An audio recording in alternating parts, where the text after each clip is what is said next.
Good evening, and welcome to Twitch Tales.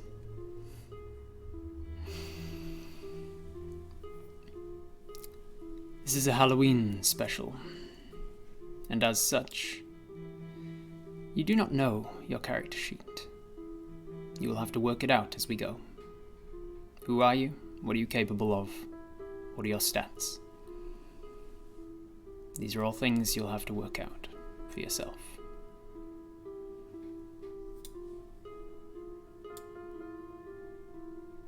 The dreariness seems appropriate for such a sad day, as though the weather is empathizing with the loss of Mr. Gruben. The drizzle echoing the dampness on people's faces, tracked by tears. The service is pleasant. Ava, though a relatively new acolyte of Miganash, is doing a fine job of speaking to Malcolm's family about his passage to the Outer Planes and the peace he should find there. The casket is lowered into the stone basin by Malcolm's eldest son, Andrew, and he places the first rock, and then another on behalf of Mrs. Gruben, who can barely stand anymore. You can't help but wonder how long it will be before she joins her husband in those outer planes. Nearly 200 years they were together, and how many more they may have, if what Ava says is correct. You turn to your own spouse and wonder how you could cope if you had to wake up one morning knowing that you had to go the rest of it alone. Your hand closes tighter around hers. The service wraps up, and people begin leaving past the Grubens, offering their condolences, placing their own rocks on the casket, and making their way back towards town. "Lovely service, Ava," your wife says to the young acolyte. You pull the rock from your pocket and approach the casket. It's already barely visible under the pile of friends and family's remembrances. It seems Malcolm will rest easy, you think, as you place your stone on the pile. I will have you roll a perception check. With a perception of +1, you get a 13.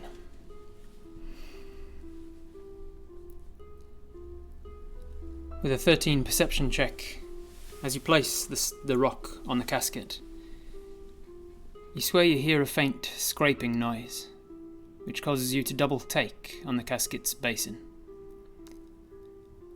It seems one end of the stone hollow is sloped shallower than right angles to the coffin, and there are scratches down it, as though from a mining tool. You turn to mention this to your wife as she reaches out her hand to place her rock, but a clang of metal shocks the both of you, and in her fright she knocks several of the rocks from the casket lid. It seems the clang came from the gate of a nearby crypt, which is ajar, and swings in the bluster of this increasingly dreary day. Ava stoops to pick up the rocks with your wife as you approach the crypt with a growing sense of curiosity. You don't remember seeing this crypt before. It stands innocuously on the corner of the graveyard, partially blocked by trees. A stone slab pavement, once leading the way, but since overgrown with weeds through lack of maintenance. With your perception check of 2, you do not notice much as you approach the crypt. The crypt is off-white weathered stone, with a terracotta tile-sloped roof, and a single entrance to descending stone stairs. At the top of the stairs, a large black iron gate, and above the entrance, a faded symbol, partially covered with moss, and the words, "Bertridge Family." I'll have you do a religion check. With an 11 religion check, you recognize that the symbol partially covered by moss was once 2 copper pieces wrapped together by a black thread. This is often the symbol of Miginash, the god of the graveyard, the god of passing to the outer planes, the god that ferries people from one to another. I'll have you roll an investigation check.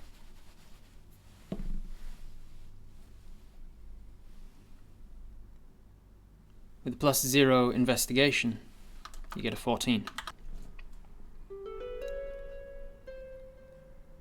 You notice that there are other symbols, other than just the symbol to Miganash above the door. There are other symbols, more well preserved, inside the crypt, high up on the walls of the stairwell leading down. You do not, however, have a high enough religion to notice what they are symbols to, and you can't quite make them out from this far away. You reach out your hand and grab the iron gate to push it closed, and you find that it's unnaturally cold to the touch, as though you're touching ice. Despite the dreariness of the day, it is the start of summer, yet with the dampness, your skin almost sticks to the metal like ice. And that's not all. There's a flickering light downstairs. You almost pushed the gate closed and locked a poor new Miganash acolyte in this old crypt. "Hello?" you call out. "Is someone down there?" At once the light is extinguished without a sound. What do you guys want to do? Do you wish to yell again? Do you wish to venture into the crypt? Do you wish to turn around and go back to your wife? The majority seems vocal about walking in, venturing down into this crypt. You look down at your clothes crawled, and you see that you are wearing plain black outfit, an attire suitable for a funeral.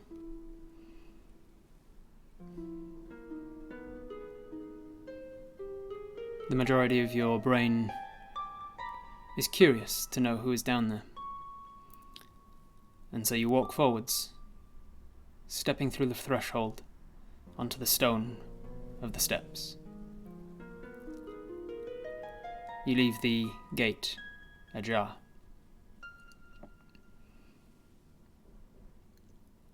As you cross the threshold, a coldness hits you. It is cold and damp.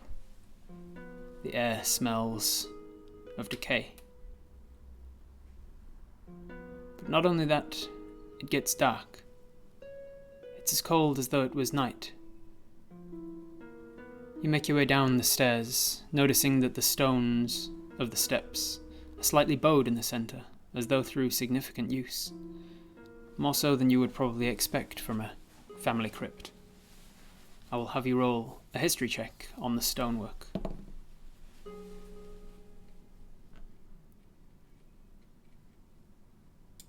With your +2 history modifier, but no proficiency in stonework, you get a total of 15. With the 15, you can tell that this stone is old. It has been here a long time. And yet it seems clean. It seems like the moss growing on the outside is not that growing on the inside. As though something on the inside is keeping that moss life at bay. Now that you're on the steps, you can see a closer view of the symbols scratched high into the walls, almost as though hidden. It seems to be a face covered by a hand, with only one eye visible, and flames coming from the eye socket.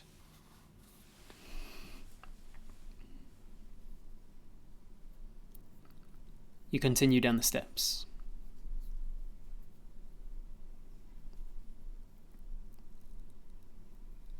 As you reach the bottom, you're reminded of the fact that you are plunged into darkness. There is no light down here, and you do not have dark vision. What do you wish to do? You check your pockets. You have nothing of worth on you.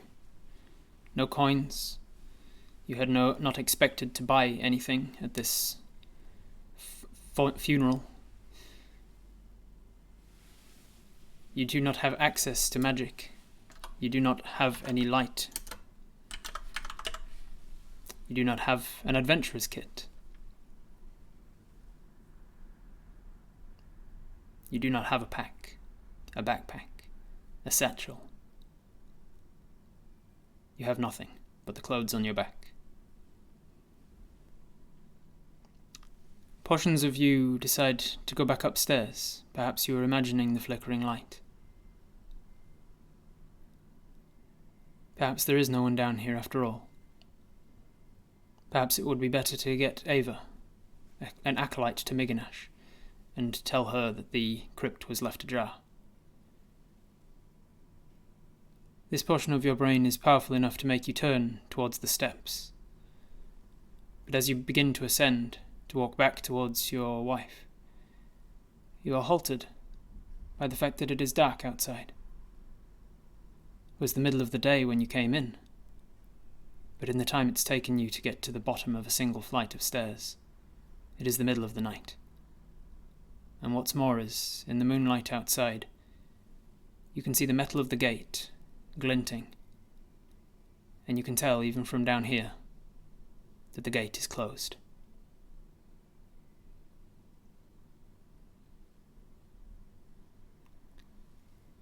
Help me. You hear a whisper in the wind behind you, as a draught from deeper within the crypt moves past your ears.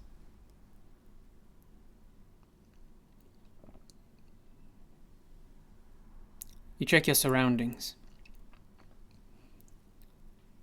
Looking down at the floor, you can see from the spilling of the moonlight down the stairs that it is dim, and you can see that there are a few loose stones. No sticks, no leaves. Nothing that would be considered organic material. But there are loose stones.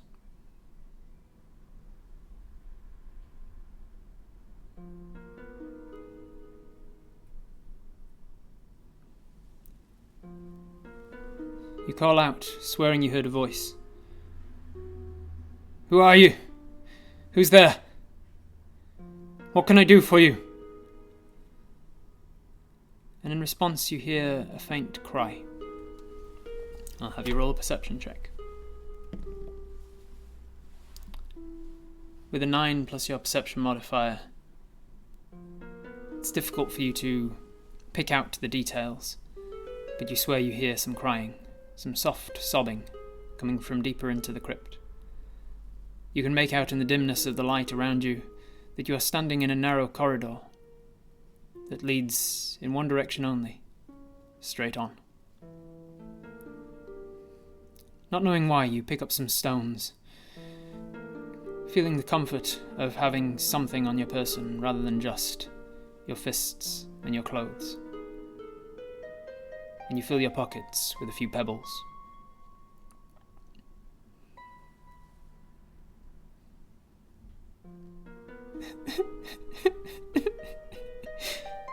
The sobbing continues quietly. I'm not going to hurt you.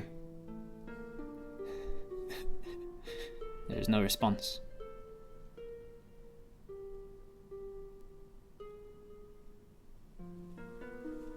Why are you sad? The sobbing pauses for a moment, and the person responds. If you had to choose, you would probably say it was a little girl. But the voice is echoing off the stone walls and quiet, and you can't make out the words.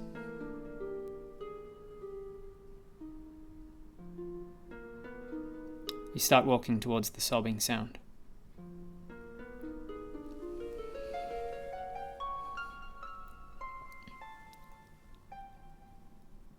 As you get deeper into the crypt, the moonlight fades away from the stairs, and you are plunged deeper and deeper into darkness. But your eyes are starting to adjust, picking out the very little remnants of the moonlight bouncing from the stone walls. And you can see that there is a secondary gate standing on the inside of this crypt, and it too stands ajar.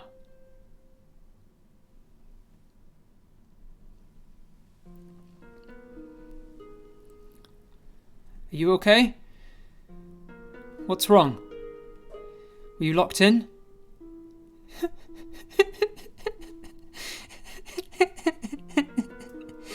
You swear the sobbing is almost indistinguishable from laughter, and you're having a hard time telling which it is.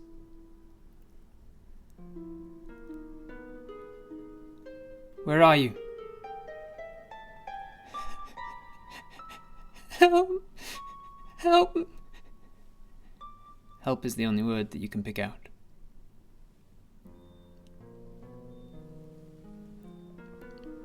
What do you wish to do?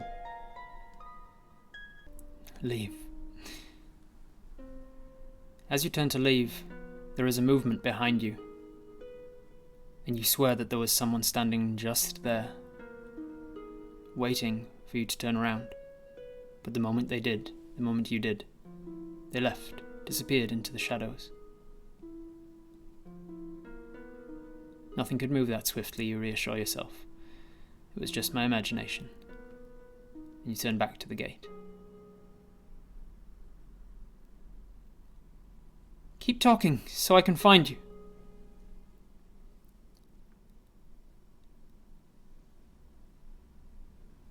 You throw a stone into the dark, take a small pebble out of your pocket and toss it.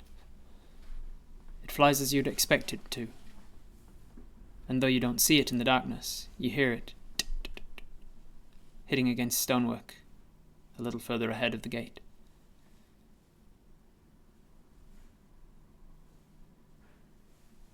Is there anyone else here besides you?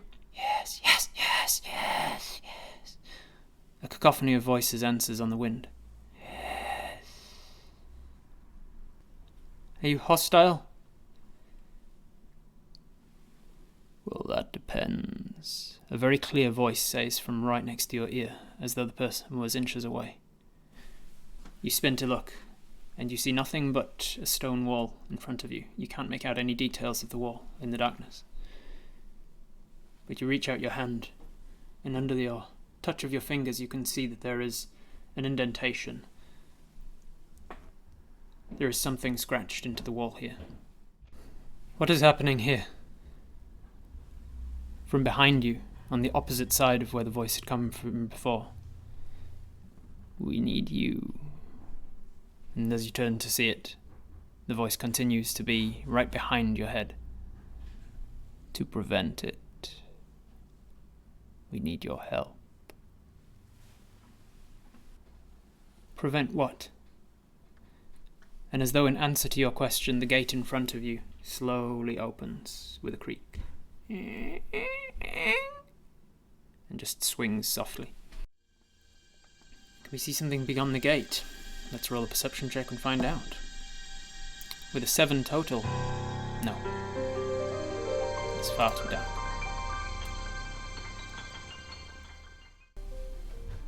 Let's go forth. Tie our jacket around the latch of this gate so it can't lock behind us. You remove your funeral attire jacket, leaving yourself exposed in your undergarment shirt. And you feel the chill down your back as you've removed your woolen jacket. But you tie it around the gate in such a manner that the latch should not close. Again the girl sobs or laughs. I won't run, but please at least tell me who you are.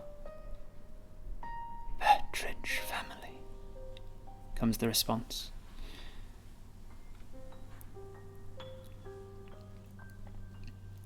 You start to move forwards, quietly, slowly, carefully, keeping your eyes out.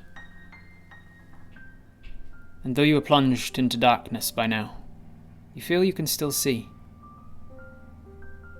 And it's not long before you realize that it's because there's a light ahead. A very faint, dim light, as though there has been a pinprick pushed into the outside of an otherwise pitch-black box.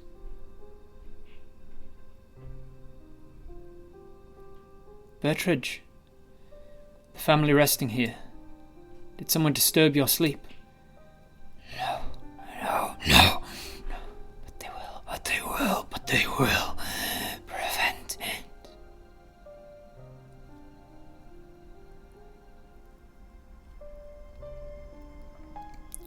You follow the light. It seems to bob as though being held by a lantern. And though you can hear your feet on the stonework, you do not hear them echoing from either wall on either side of you. You pick up the pace, but the lantern ahead seems to pick up the pace as well. It bobs along, held by an unseen creature.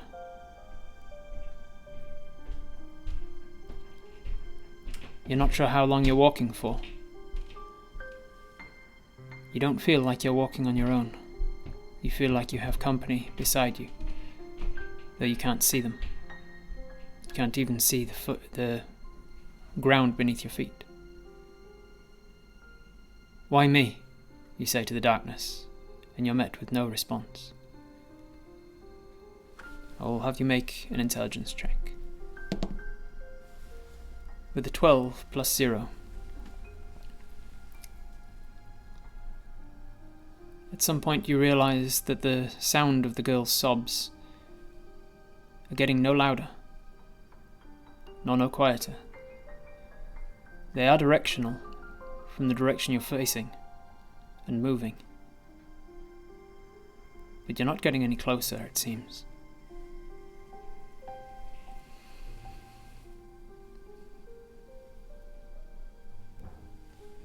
What do you want me to prevent? As you ask this, the first thing to break up the monotony of where you've been walking looms into view, as though you're on a corridor approaching a T-junction of a crypt. Standing on the wall ahead of you are 5 doorways. Stone arches, barely distinguishable from the rest of the room and the rest of the wall around it, but for the lintels above, on which are scratched 5 distinct symbols. On the leftmost one, 2 parallel lines.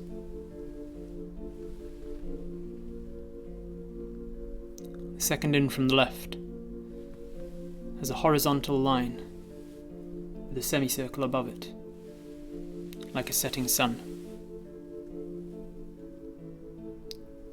The middle door has a circle with 8 radiating spokes.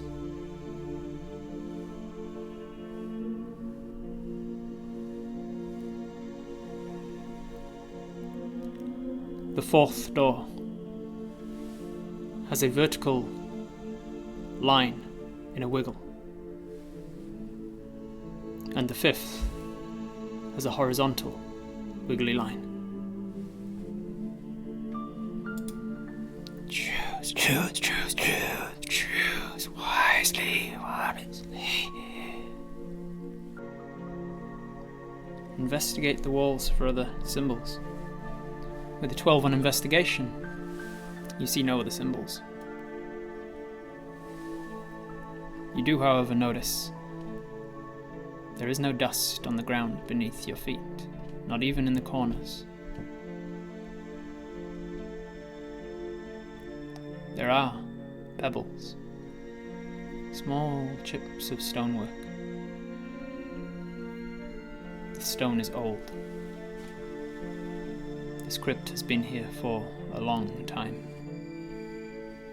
and shows signs of wear. You listen for the sound of crying.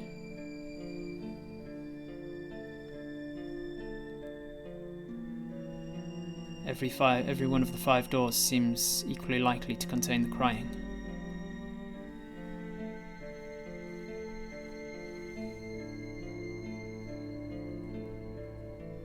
There is no marking on the floor from the door's opening. Which is the right door? This time you're sure that the sobbing is laughter.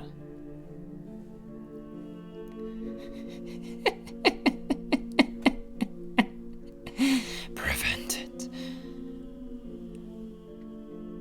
You pick up some more pebbles, place them in your pocket.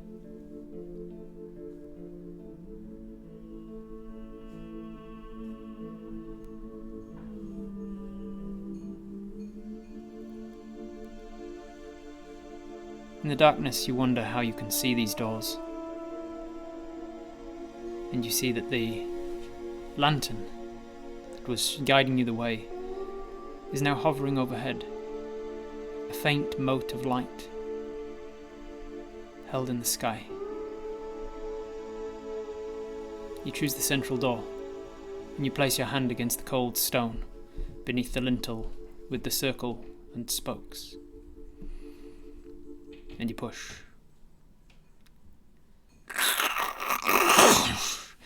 As your hand pushes, the door does not open, but your hand is pushed through the stone, as though the stone was made of gravel, and you are merely displacing the parts beneath your hand. The bits above, however, do not fall. It simply leaves an impression, the exact outline of your hand. You push further, and your arm reaches into the doorway.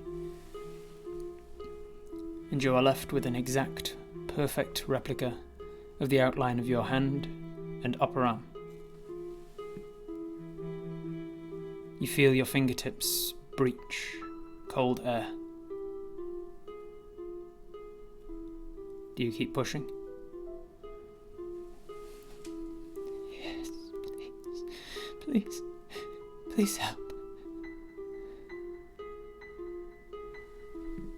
You push forwards and reach the surface of this rock, and as it touches the rest of your skin, your face pushes into the rock as well, and it moves aside with very little pressure, until you force yourself into the gravel doorway, leaving behind a perfect, fitting replica of a hole that could only have been designed for you. You push your way through, and before long, you feel your body breach the other side of the doorway. Cold air rushes at you, but you are through. You also hear quiet, silence. You turn around and you see that the doorway is still open, except that it's only your size, exactly your size.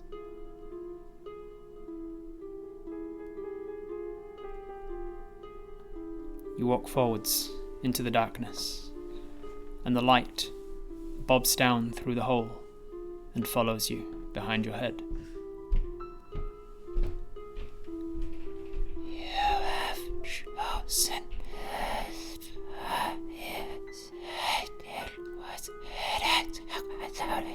It is now no longer cognizant, it's now no longer cohesive. You can no longer pick out individual words on the wind, as the voice seems to bifurcate. It seems to split into 7 voices, 14, 36.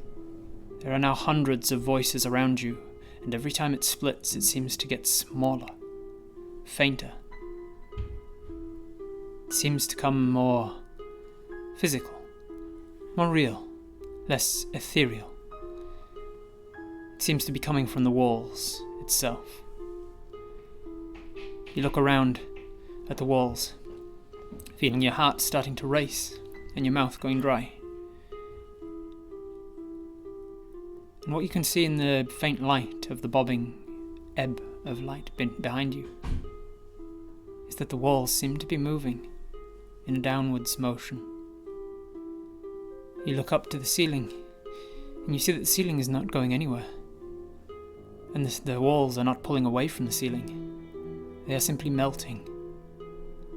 Every bit of the wall around you seems to be separate from the atoms around it.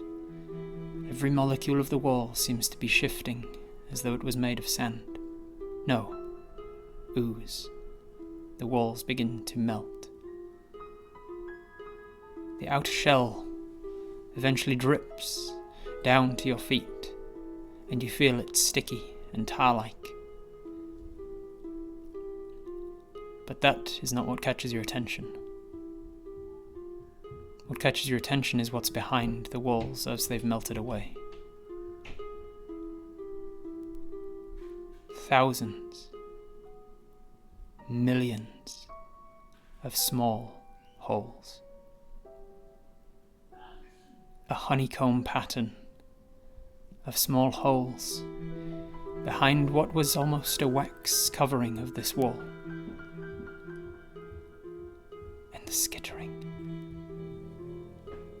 The moment the air was able to rush into these holes, there comes a skittering as though something was awoken behind them. And then you see the first ones emerge. The legs emerging from each of the tiny holes, each accompanied by a whispering voice. And spiders start to emerge at great speed. I need you to roll initiative.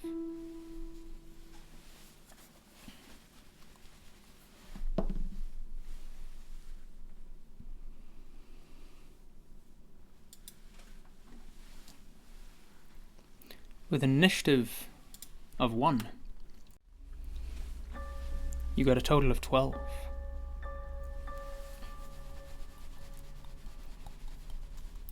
The spiders, collectively, well,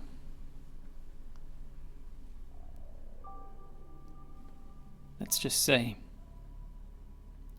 you're lucky. The spiders come streaming down the walls. You're not sure how you know it, but you know that their purpose is to consume you. What do you wish to do on your turn?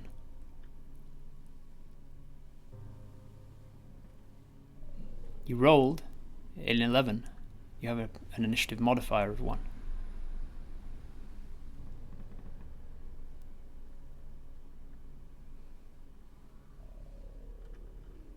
Not just spiders, millions of spiders.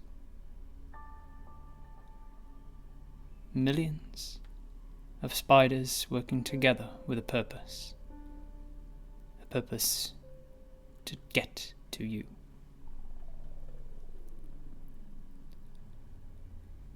You start to run. Your feet bogged down by the remnants of the melted walls, like molten wax rapidly hardening around your dress shoes for the funeral.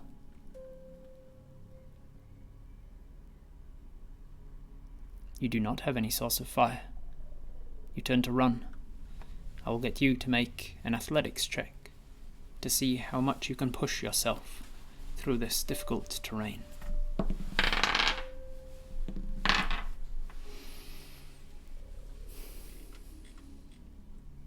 With your athletics modifier of +4, you get a 19.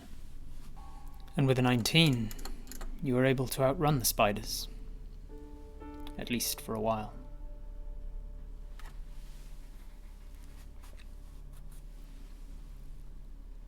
Thankfully, your many years working the fields have given you more musculature than a lot of men. You are kept fit and healthy by your job. And never has it been more appropriate than right now. As you trudge, as though through a swamp, on a particularly damp day, you instead run for your life from the millions of spiders swarming. Still, you're only able to outrun them for so long. Spider's turn.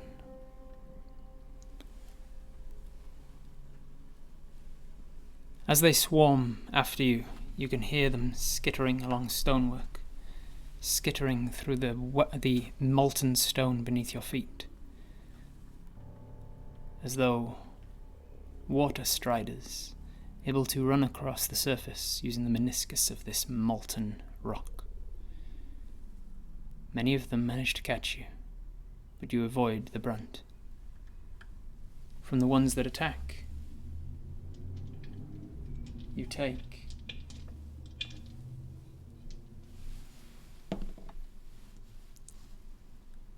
merely 1 point of piercing damage from their bites combined.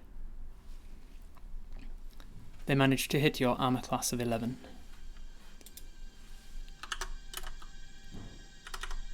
And they deal 1 point of piercing damage. I'll have you make a Constitution saving throw.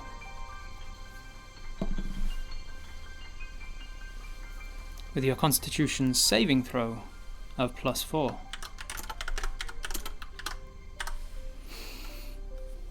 you get a total of 15. You manage to avoid taking the brunt of the venom from these spiders' fangs. You instead take merely 1 point of damage. You are not considered wounded.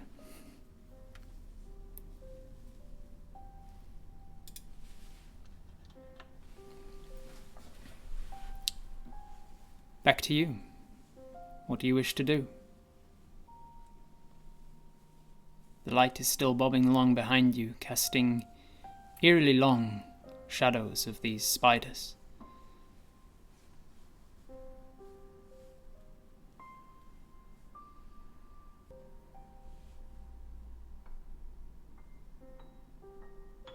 How far is the door away? The door you came through is approximately 40 feet behind you. But the corridor ahead is yet to be determined.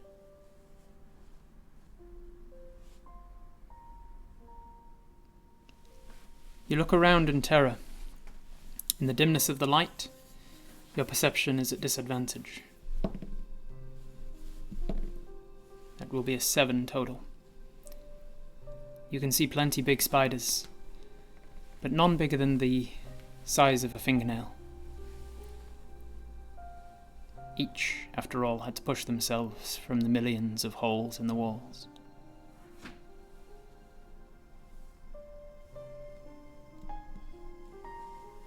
You slap at the ones on your chest, the ones on your person, the ones burrowing themselves across your skin and up beneath your shirt. For a moment you regret taking your jacket off, but if it means you'll be able to get out of here, it'll all be worth it. You can feel them on the back of your neck. You can feel them crawling up the backs of your calves, some down into your shoes. You feel their tiny little legs, and worse, you feel their piercing mandibles. You slap at them, knowing that it is futile to try and fight this many. But you continue to run. You yell at them to stop. You slap at them to try and intimidate them. I will have you roll an intimidation check. With your intimidation of +2, you get a 13.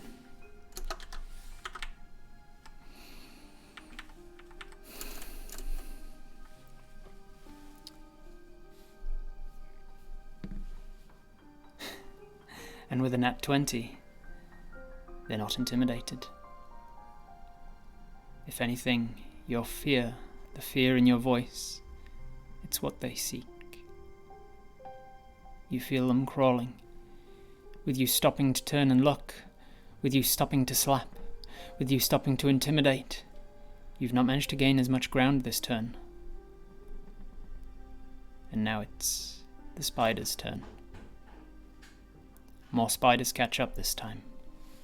More spiders make their way onto your body. More spiders meet your AC.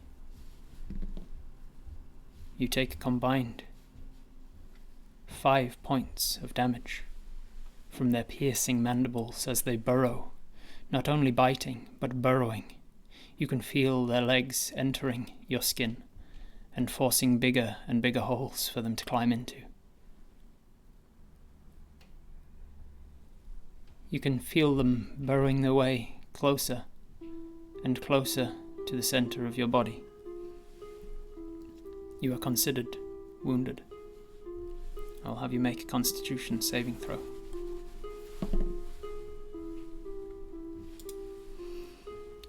Thankfully, you got a 19 saving throw, and you managed to avoid the majority of their venom, taking only 1 point. You've taken 8 points of damage. You know that you cannot face much more. What's more is, the ones you were unable to kill have made their way to your face. You can feel them as they enter the hair around your mouth. Your beard is like a playground to them, as they climb amongst the individual hairs, making their way to your lips. What do you wish to do on your turn? The next 2 seconds to decide feels like 2 minutes, as time seems to slow down. Your brain firing as many synapses as there are spiders in vision.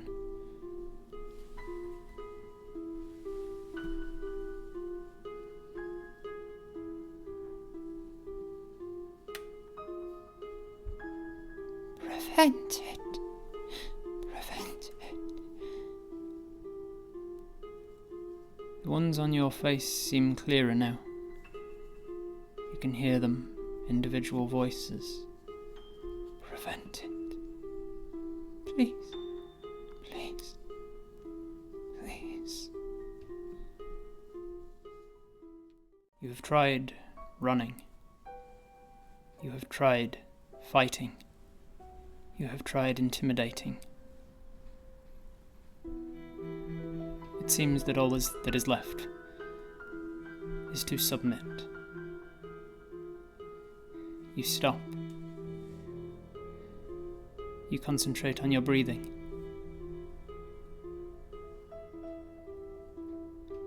And you try and lower your heart rate as the spiders by your lips reach their intended threshold. And one of the most sensitive parts of your body feels dozens of tiny legs crawling their way over. You feel their individual bodies as they breach the gaps between your lips and gums. When they reach your taste buds, you taste death.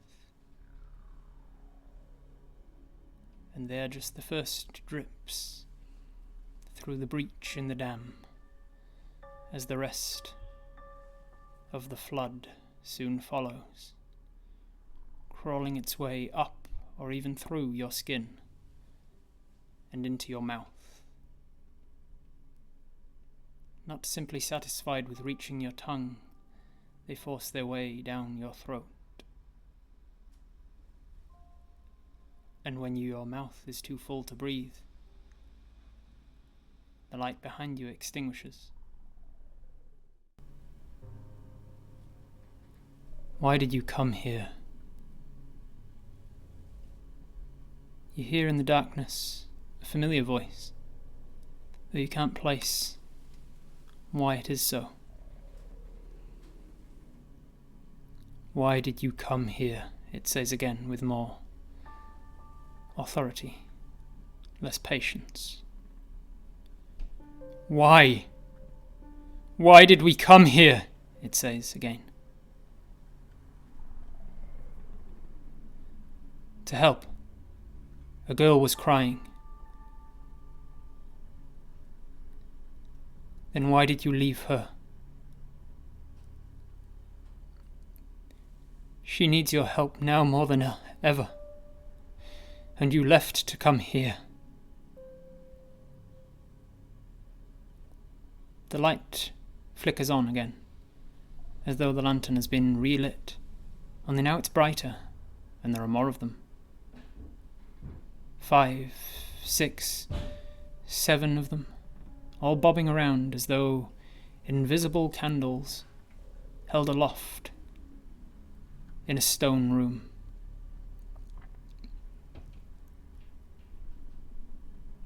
In front of you stands a man, a human man that you've seen before.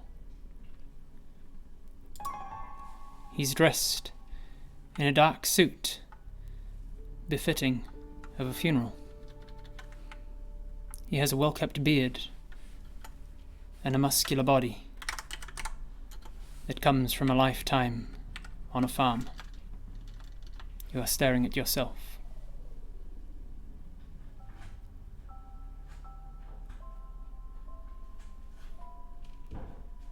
You look old. You hate to be reminded of your own mortality and your impeding death.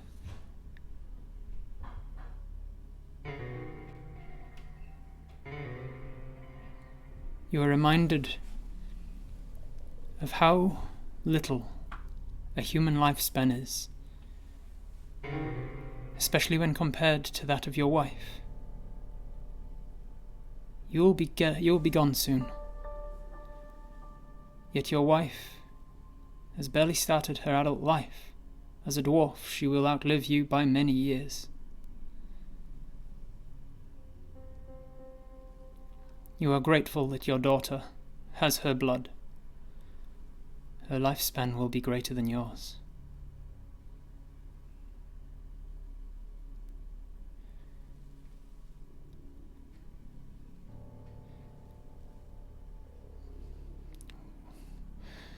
Why are you showing me this? Tell me what you want, you say to yourself, and as you speak the words, you see your vision speaking them too, though you only hear them from your ears. Prevent it, your doppelganger says, and again you hear the words from him, but you feel your own mouth forming them.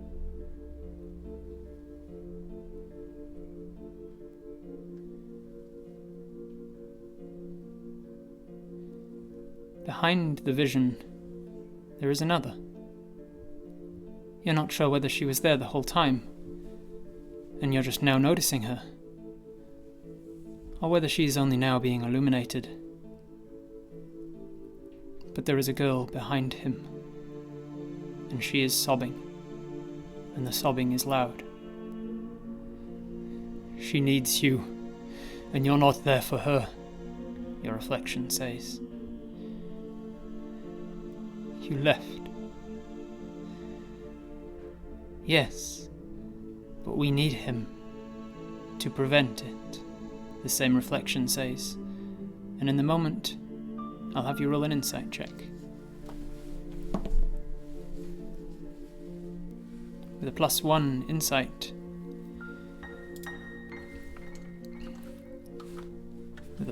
insight, you get a total of 15.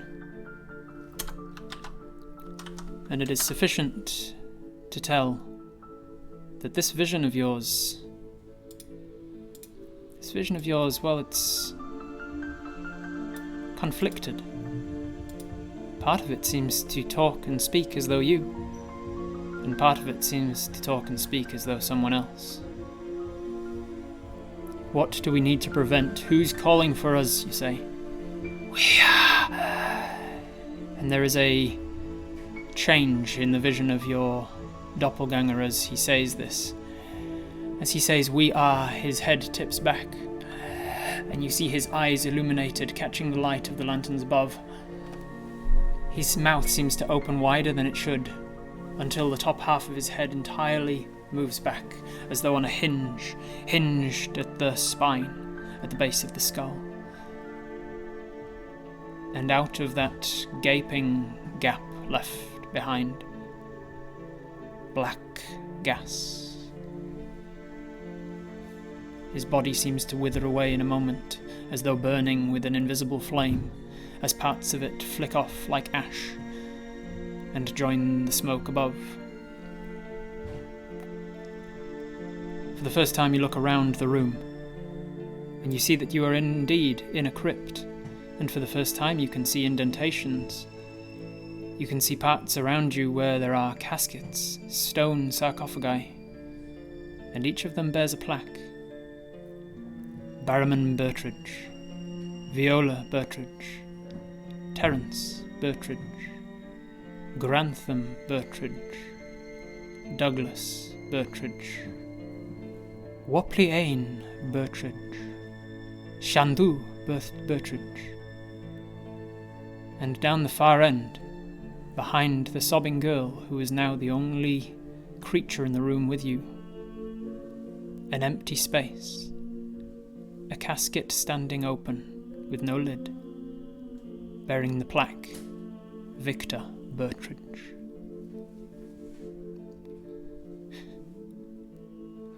Why did you come here? The girl says in a familiar voice. And as she turns around, you look at your daughter. Why must we die, Daddy?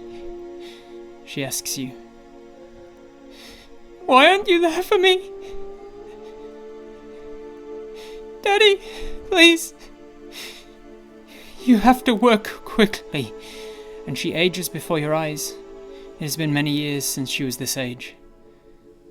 She is a grown adult now, nearing 50 years old. She has grown into such a wonderful woman. You are so proud of your daughter Lakara.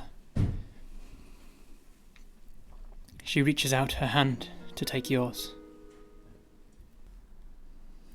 You reach out to try and hug her, Kelso.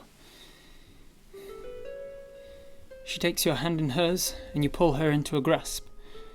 She is physically there, and it's like you're looking down on a child again.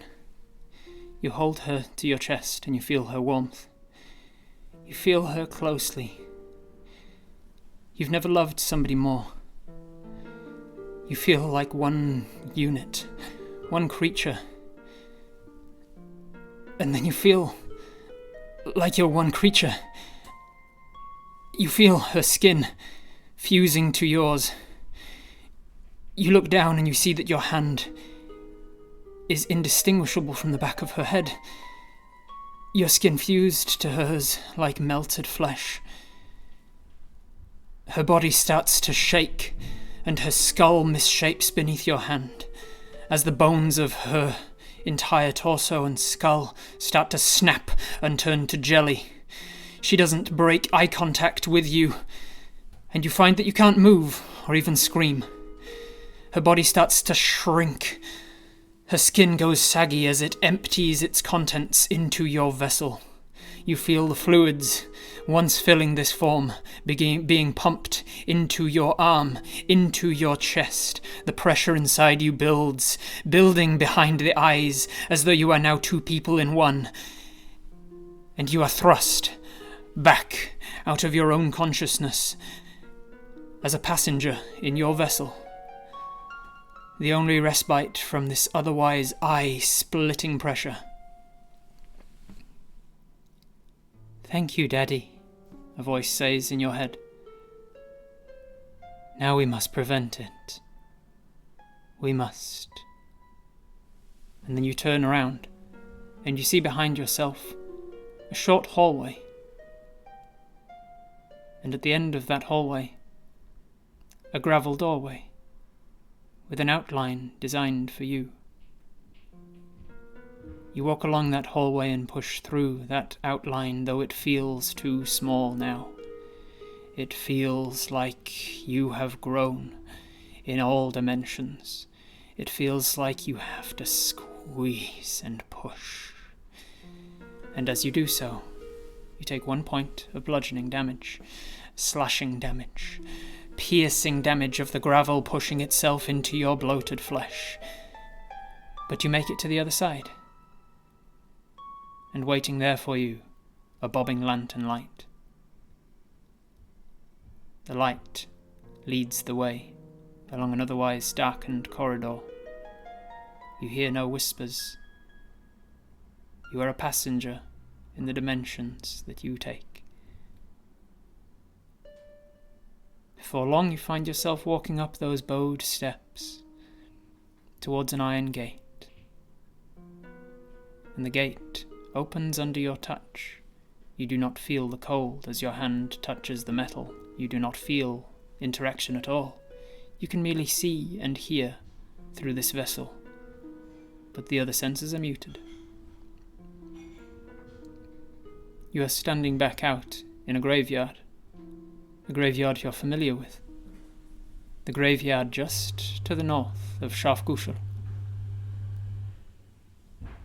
You walk back out of the graveyard, and 'tis daytime.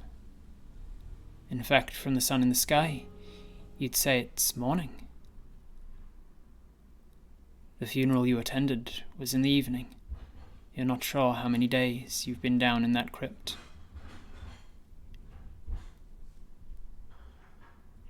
You make the short walk in relative silence, except for the odd breath in your head.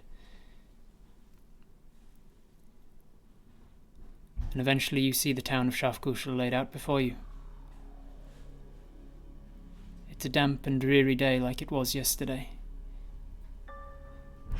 Even though it's the 2nd of summer, the 2nd of Hyfubris. No matter.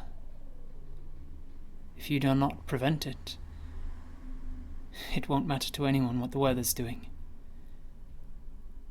And as you walk towards the town, you know your destination in mind.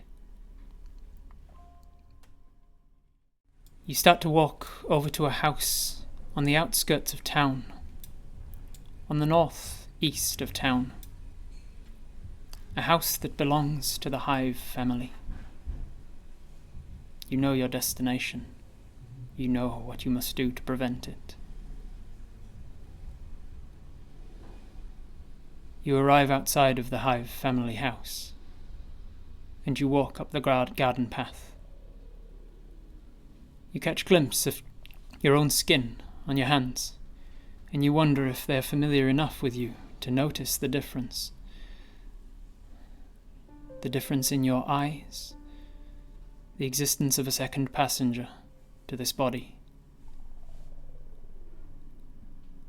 You may make a wisdom saving throw to try and fight it.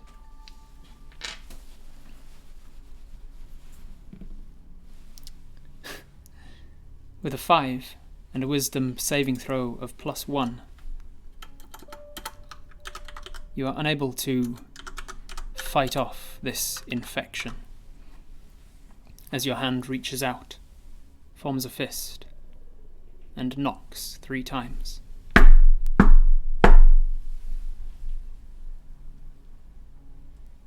There is movement inside, and the door opens. There is a relatively young dwarf woman.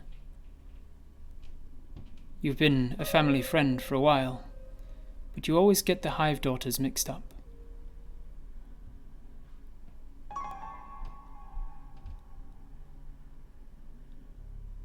Daniel, she says. Are you okay? We didn't see you after the funeral yesterday. Yesterday? It seems you were down there for a while, though not as long as you may have wondered. I'm fine, you say. You hear yourself say. Is Eldith home?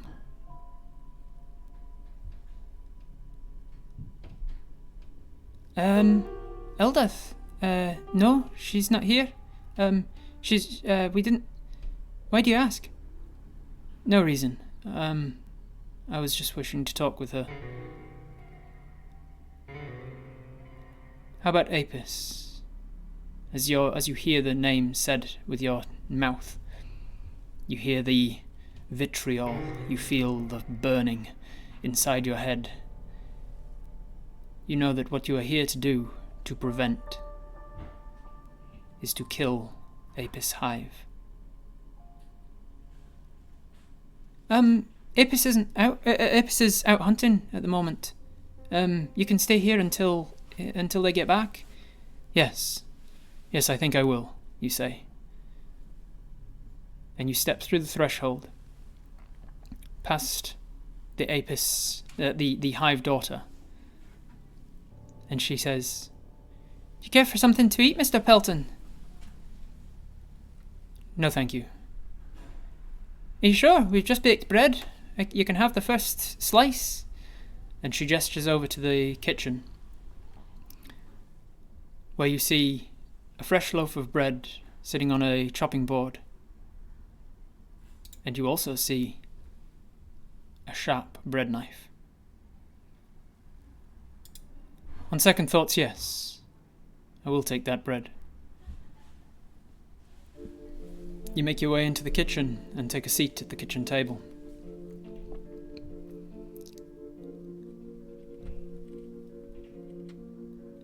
She places the board in front of you.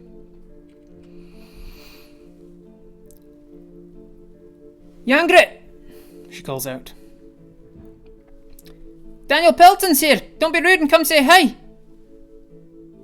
Yangrit. So this one must be Sada, you think to yourself. The youngest of the Hives.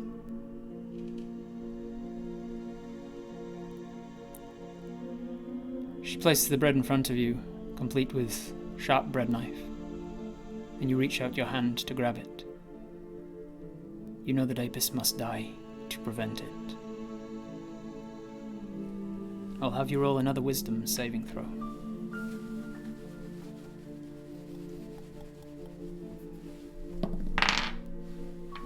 That is the same number. A 5 plus 1. You have been a family friend of the Hives for some time, and the part of you that remains in your head tries to fight it as your hand reaches out for the knife. You grasp your hand around it and pull back, and with a sawing motion, cut through the bread in front of you. As Sada pours the tea.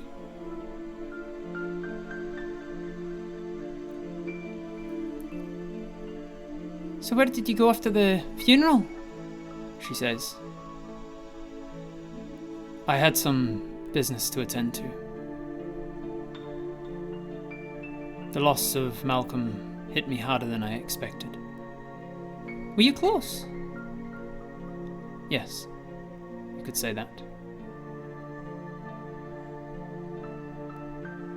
She hands you the tea as Yangrit enters the room. The middle sister. She's a woman, by any means of the imagination, but you're reminded of how dwarves mature at a different rate. They live much longer, and they age much slower. So while Yangrit is nearing 50, same as Lakara, she only is the maturity of someone in their early to mid-20s. Your mind thinks of Lakara again. "Why must we die, Daddy?" A different voice says in your head, and you realize that Lakara is not the one behind this.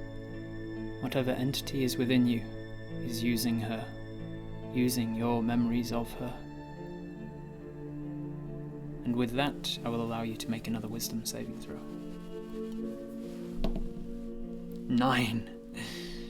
A 9 plus 1 is a 10. 10 is unfortunately not strong enough. You are trying to fight this thing. As you stand, with the knife in hand, having finished your bread and tea. You keep the knife in hand as you approach the youngest Hive, Sada. She is a beautiful girl. You don't need to wash up, it's fine. And she holds out her hand to take the knife from you. Your hand adjusts the grip of the knife so that the blade is coming from beneath. Then there is a scream outside. A very loud scream. A scream of terror. It diverts your attention for a moment. Then another scream follows it. A louder scream.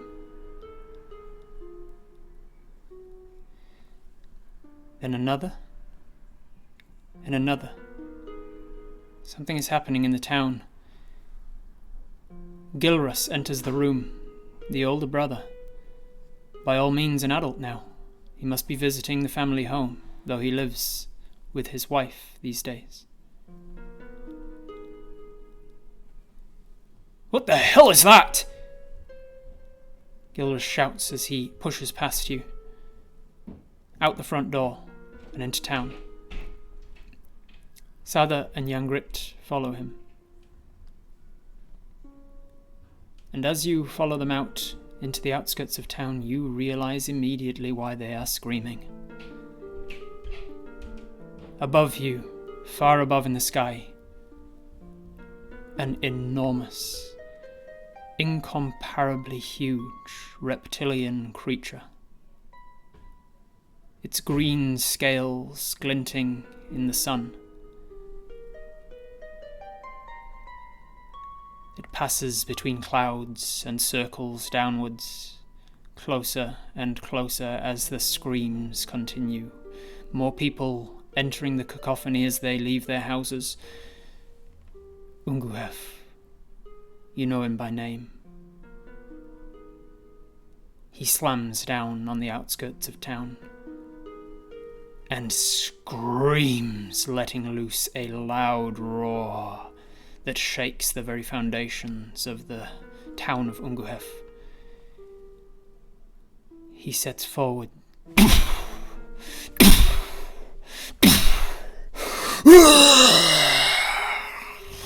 There are screams of terror, people fleeing from him.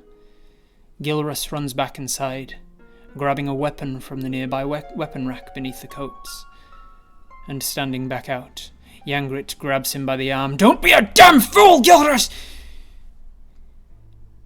Apis isn't here to protect us, and we need all the fighters we can.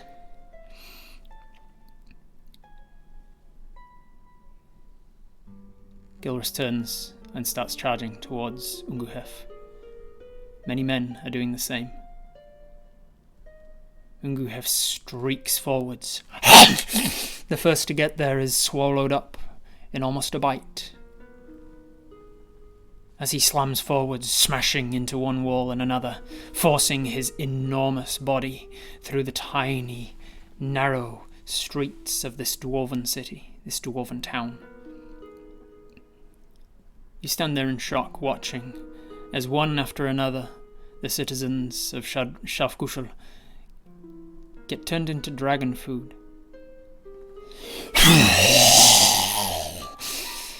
As Gilras approaches with his sword drawn, he is felled immediately, as are dozens of others, by the poison breath spewing forth.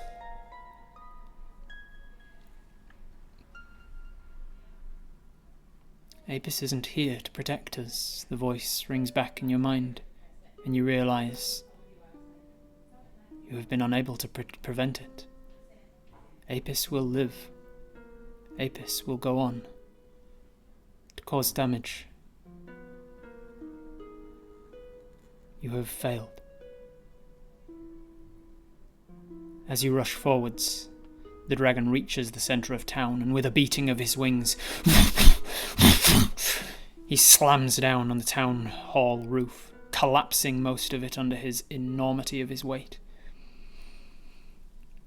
Your champion, so fit to come and attack me in my own home. This is their doing. This is their undoing.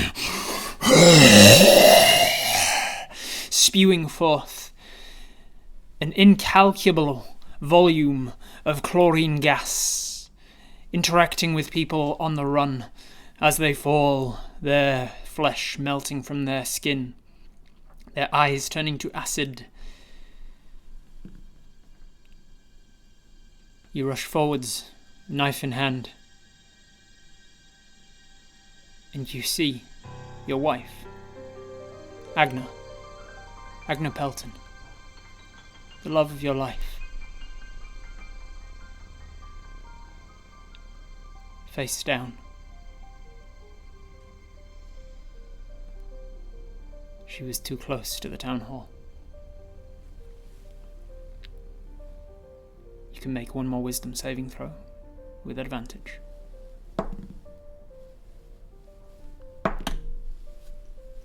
Ooh, thankfully. The first was a 6. The second was a 16.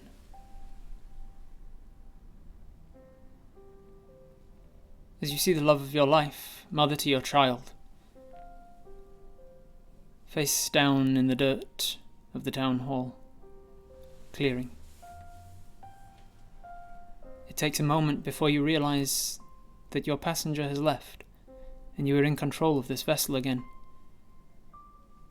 Whether it is the onset of emotions that they were unable to deal with, or whether it is the knowledge that they have failed in their prevention, Apis will live. But your wife will not. You are in control of Daniel Pelton. What do you wish to do?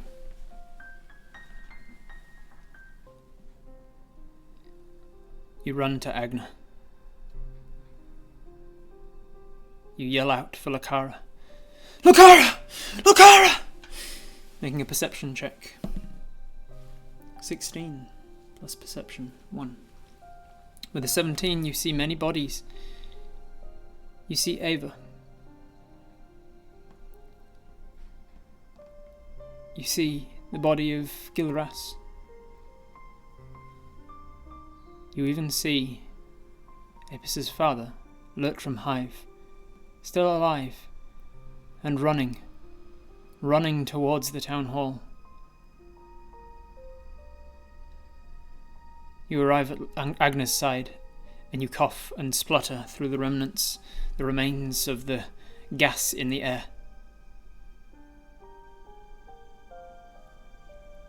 You arrive at her, and as your hand touches hers, she doesn't respond. Turning her over, you see her eyes bulging, her veins popping. You can see that the poison was too much for her.